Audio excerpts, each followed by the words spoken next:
Seigneur, ton ami est malade. Seigneur, ton ami est mort. Et pourquoi?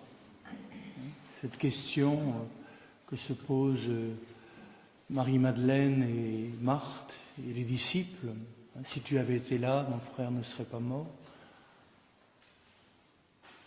C'est aussi la nôtre.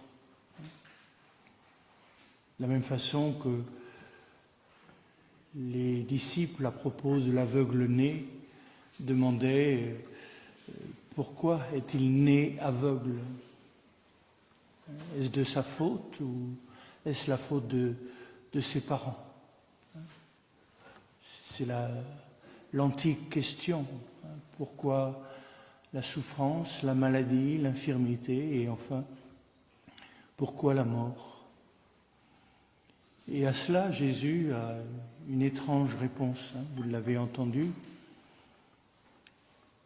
Cette maladie, cette mort, elle est pour la gloire de Dieu. Je ne sais pas si vous entendiez vous-même cette réponse au moment où vous vous demandez pourquoi vous souffrez, pourquoi vous allez mourir. Est-ce que cette réponse nous parlerait vraiment? Qu'est-ce que ça veut dire? Tout cela, c'est pour la gloire de Dieu. Et au passage, Jésus répond aux disciples à propos de l'aveugle-né, ce n'est ni lui, ni ses parents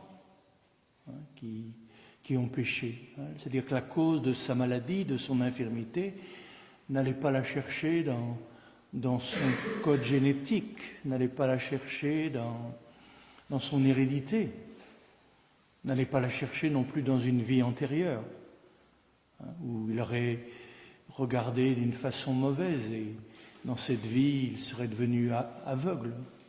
Ni lui, ni ses parents. Mais cette maladie, je vous le dis, elle est pour que soit manifestée la gloire de Dieu. Alors, qu'est-ce que c'est que la gloire de Dieu? On le sait, la kavod en hébreu, c'est le poids de la présence, c'est le poids de la conscience.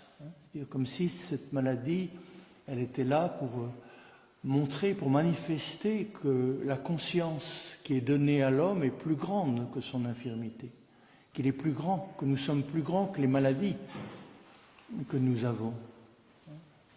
La gloire de Dieu, c'est ce que disait saint Irénée, la gloire de Dieu, c'est l'homme vivant.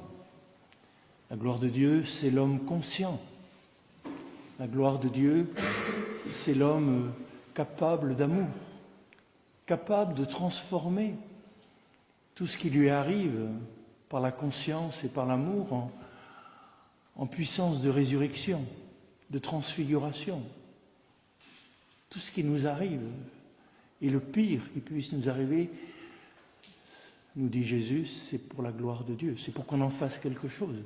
C'est-à-dire qu'il ne cherche pas la cause de nos maladies, la cause de notre être mortel dans le passé. Chercher des explications dans notre petite enfance, dans l'état du monde. Mais la question c'est pourquoi, vers quoi est-ce que cela va?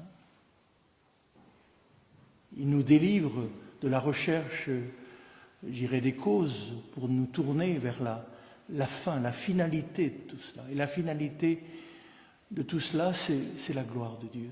C'est la révélation de cette présence plus forte, plus grande que la mort et que la maladie.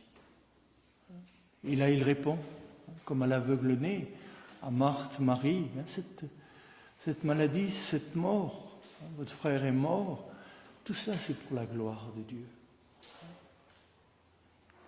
Et crois-tu cela?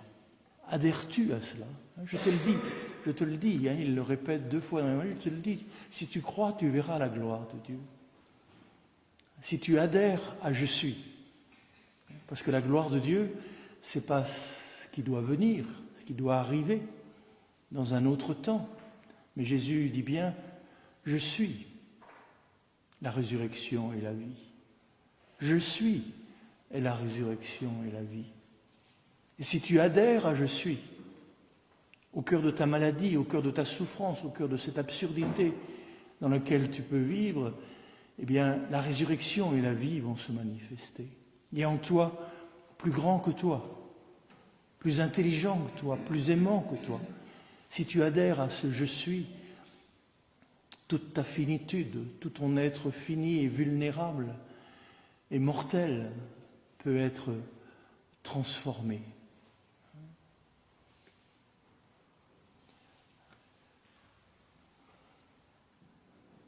Et Jésus va se laisser aussi rejoindre par l'émotion de Marie. Si tu avais été là, comme si je suis n'était pas toujours là, comme si cette présence de l'être, cette présence de l'amour, de la lumière n'était pas toujours là. Si tu avais été là, s'il avait senti que tu étais là, si nous sentions, si nous étions sûrs que tu es là, avec certitude, comme dit le texte, adhérer à cette présence de je suis. Et les larmes de Marie, on pourrait dire, s'écoulent aussi dans les yeux de Jésus. Il y a des lieux de nous-mêmes qui n'existent pas tant que les larmes n'y ont pas pénétré. Ou plus exactement, il y a des lieux de nous-mêmes qui n'existent pas tant que l'amour n'y a pas pénétré. Et que ce soit à travers les larmes, à travers les épreuves, si l'amour, nous touchons ce lieu de nous-mêmes qu'on appelle l'amour, l'agapé, il y a là une puissance de résurrection. C'est ce que dira l'évangile de Jean. Nous savons que nous sommes passés de la mort à la vie, que nous sommes déjà ressuscités parce que nous aimons nos frères. Aimer, c'est participer à cette puissance qui est plus forte que la mort.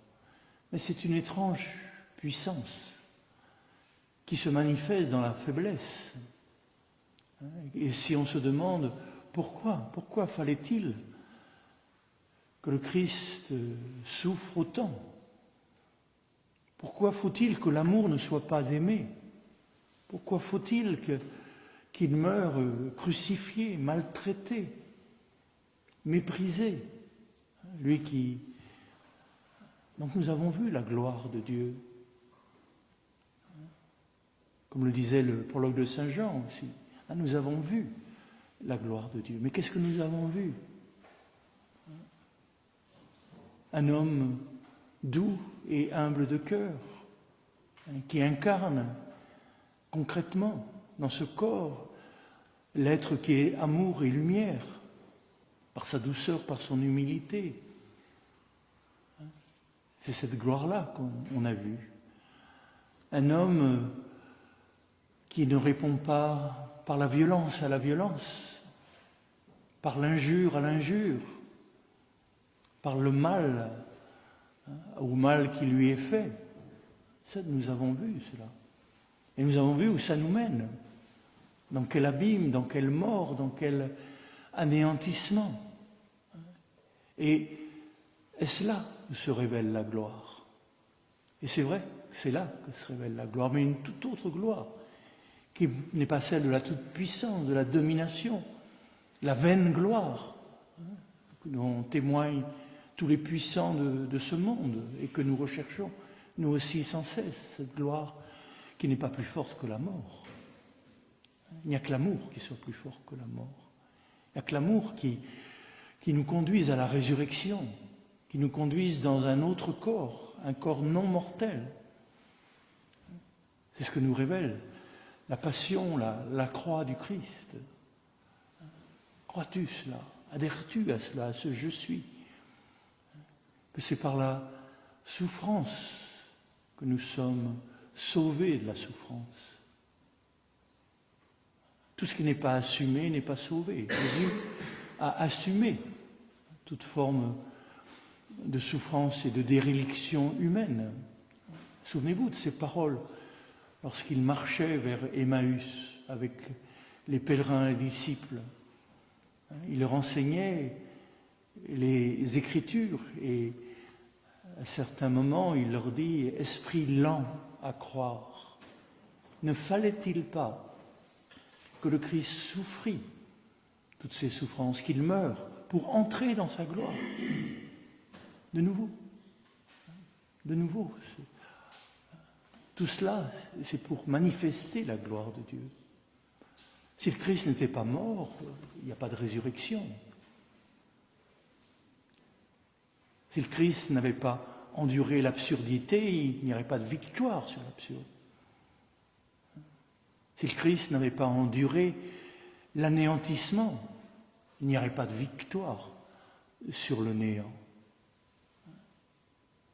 Tout a été assumé par la conscience et par l'amour, par la lumière de l'esprit qui était en lui. Et il a révélé que tous ces lieux d'impasse, tous ces murs où nous cassons le cœur et la tête pouvaient être des issues, des chemins. Si on garde cette intelligence et ce cœur tourné, comme lui, vers le Père, vers la source de toute vérité et de tout bien, vers la source de l'Esprit Saint. Que Dieu nous accorde en ce jour où nous communions à celui qui est le pain de la vie, celui qui est la résurrection et la vie. Ce jour où nous communions dans notre corps de misère, de faiblesse, ce corps mortel, nous communions aussi à la vie éternelle. Mais quel abîme d'humilité, quel néant accepté nous faut-il pour accueillir cet autre abîme de lumière et d'amour dans ce corps fragile dans lequel le Logos ne cesse pas de s'incarner et de faire toutes choses nouvelles. Au nom du Père, du Fils et du Saint-Esprit. Amen.